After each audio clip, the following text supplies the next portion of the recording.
Hey, good morning, everybody. Welcome back to my car. Somebody said that they liked these videos and thought that they were better than some of the ones that I like sit down behind a desk at. So, hey, that's cool. Someone made a request in the last video I did for my car where they wanted me to talk about what is God's love. Great question. So first off, it is appropriate to talk about the love of God as if God shows us love through actions, whether it's through rain or through sunshine, as Jesus talks about in Matthew chapter 5. These are considered blessings. God causes the rain to fall on the just and the unjust, and the sun to rise on the just and the unjust, on the good and the bad. But to speak of God's love just in the sense of actions is falling short of what God's love is, because God's love doesn't just consist in actions. God is love. Do you see? God is love. So if I talk about the love of God, I may categorize the actions of God into different categories. God's judgment, God's justice, God's wrath, God's anger, God's love, God's grace, God's mercy. And what this ends up doing is just saying, oh, okay, well, God's love is over here, but God's judgment's over here, and the two don't meet. This is misunderstanding. God is love. So if I understand that God is love, then everything else, all the attributes, all the actions of God must be filtered through love. So any action of judgment from God is an act of love. Any action of mercy is an act of love. Everything is filtered through the fact that God is love.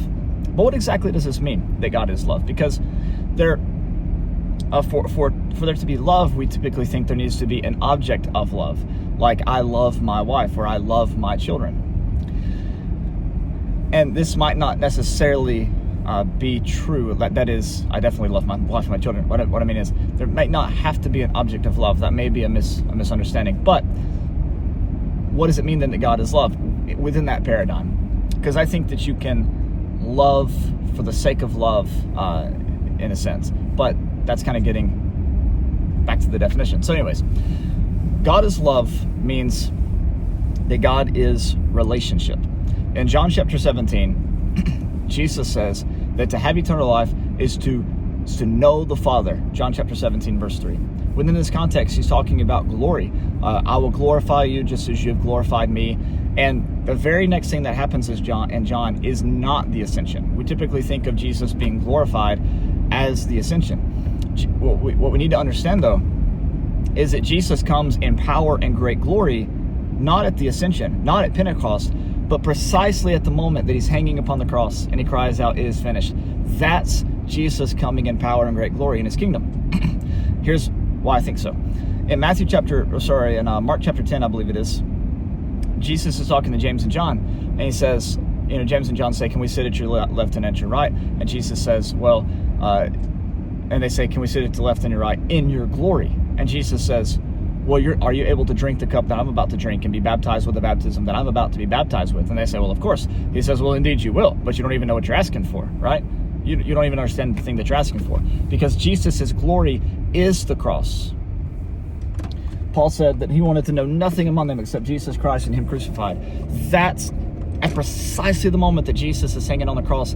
That's when God is fully disclosed as love. That's when the relationship between the Father, Son, and Spirit is fully disclosed. John 17, "I'm about to glorify you, glorify me, so that I may glorify you," as I did there. And how is he going to make God's name known, as he says later in the chapter? How is he going to reveal God? It's through Jesus' ascension in John's gospel, which is always referring to his being lifted up on the cross. And so he says, "I'm going to make known the love that you had for me, the Son, from before the foundation of the world. This is the same love that you have for the people." So God being love is God is relationship. God in communion with the Father, Son, and Spirit. It is impossible God is the communion between the Father, Son, and Spirit. It's impossible to name the Father without naming the Son and the Spirit. It's impossible to name the Son without naming the Father and the Spirit. It's impossible to name the Spirit without naming the Father and the Son. And the whole God is holy in the Father, and the whole God is holy in the Son, and the whole God is holy in the Spirit. All three are in one, and the one is three. This is love. This is relationship. Let us make man in our own image. There is, hear, O Israel, the Lord thy God is one God. The Lord thy God is one God. And yet, Paul says, there is one Lord, right? And then there is one God and Father of all. And there is one Spirit. So what's going on? That is what it means for God to be love. That God is relationship. God is community. God is fellowship. So here's what this means. This means that any action that I perform that is within line of the thinking of this kind of world, right? That is Trinitarian, that is Father, Son, and Spirit, that is community, that is relationship. Any action that I take that is rooted in divine union, participation with the Father, Son, and Spirit, from the understanding that I'm loved with the same quality and duration and power of love that the Almighty Father that Father Almighty loved the Son from before the foundation of the world. That's righteousness. Any action that I perform that destroys community, that destroys relationship, that brings about separation or disruption of this divine flow of fellowship, that's sin. It's a culpable disturbance of shalom. It's an intentional disruption of which we're guilty of union that is inherent within creation. Because the most original thing about you and me is not sin. The most original thing about you and me is God is love. We are made in his image. That is, we are made in the image of love. We are made for love, to be loved, to love, for relationship, to be in relationship, to be in community. That's what it means for God to be love. So when we understand God's love from this perspective, that it's an extension of who God is, then we can think about things like judgment and justice and whatever else. So we think about, for example, the expression, he will repay every man according to his works. Matthew 16, 27, 28, Revelation chapter 22, various other places, Romans chapter 2 as well. And we think, reward every man according to his works. This doesn't seem very loving. Yes, it's because we have an idea of justice that isn't in line with this idea that God is love. Our idea of justice is thunderbolts and lightning, very, very frightening. Galileo, right? Like that's our idea of justice. Is a fire that consumes the person, not the fire that is remedial, not justice that is restorative, not justice that is rehabilitative. And so we want pain and death and death to the infidels and destruction for those who are against us, and let's slay Christ's enemy. All that is wrong and is rooted in separation and violence and darkness, and it's not who God is. God's discipline is rooted in the fact that God is love, and since God is love means that God is union, and God is community, and God is fellowship, and God is relationship. That means that any act of divine judgment is for the purpose of remediation. It's for the purpose of renewal. 1 Corinthians chapter 3 lays this out pretty well. But even the passage that these various New Testament authors are citing when they say that God will repay every man according to his deeds, comes from the psalm that talks about, he says his loving kindness endures, for he repays every man according to his works. Isn't that what it says? And I'll try to put that what that is in the description, because it slips my mind which particular psalm that is. But how is that an extension of God's loving kindness, that he repays every man according to his works? Unless it's the idea of restoration, not the idea of judgment for the sake of judgment, or judgment for the sake that God is so righteous that he just has to punish those who are evil because his holiness just can't stand to be in the presence of sin. That's not who God is. Jesus reveals the Father when he's on the cross between two sinners. Jesus reveals the Father when he's sitting at the table with sinners. If God can't be in the presence of sin, then what was Jesus doing for 33 and a half years? Right? Jesus is what the Father looks like. If you want to see the Father, look at Jesus. That's who the Father is. And so this whole idea that Jesus and the Father were separated at the cross is ludicrous. It's ludicrous. It's precisely at the moment that their relationship is vindicated and revealed in full force. John 16, Jesus says, "You will leave me. My Father will not leave me." That's what the Father looks like. It's Jesus on the cross. And so He cries out, my God, why have you forsaken me? If you just read down the psalm, the answer is given. I've not turned my back on you. I've not turned my face away from you, regardless of what our songs say. One song says, the Father turned his face away. Ludicrous. The Father never turned his face away from the Son, because John chapter 1 says that from the beginning, in the beginning was the Word, and the Word was pros. The Word was with God. The Word was God. The same was in the beginning with God. Pros, God. Pros indicates direction. It's not just with, like sitting next to, but it can mean towards, to, facing. The Word was face to face with the Father. The Father never turns his face away from the Son, because that would violate the very definition of who God is. God is love. See, that's what eschatology is all about. A revelation of who the Father is.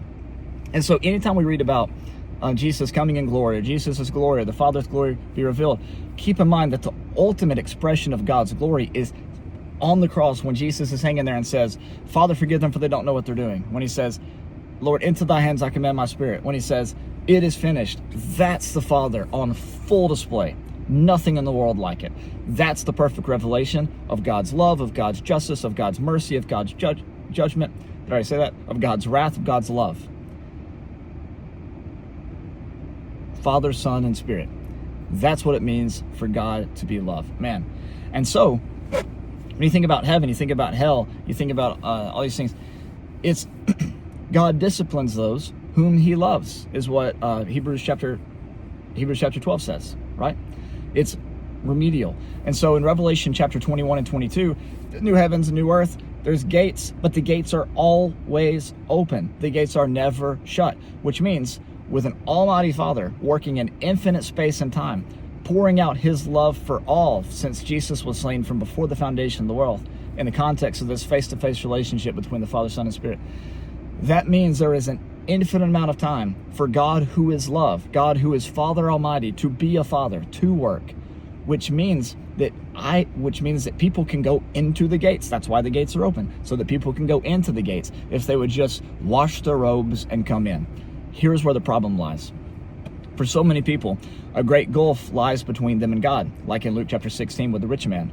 And this great gulf is not God's doing. It's not God saying, God be thanked that I'm not like one of these publicans, right? It's our doing. The great gulf is our heart.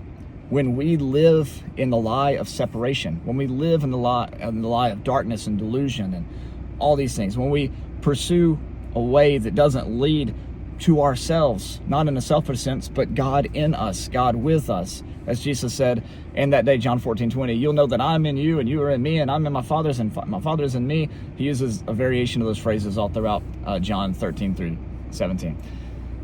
Then there's a great gulf, and we don't get to celebrate this life that is inherent to what it means to be human. Genesis 1, it is very good. Behold, it is very good. Genesis 3, lie, death, deceit, darkness, destruction.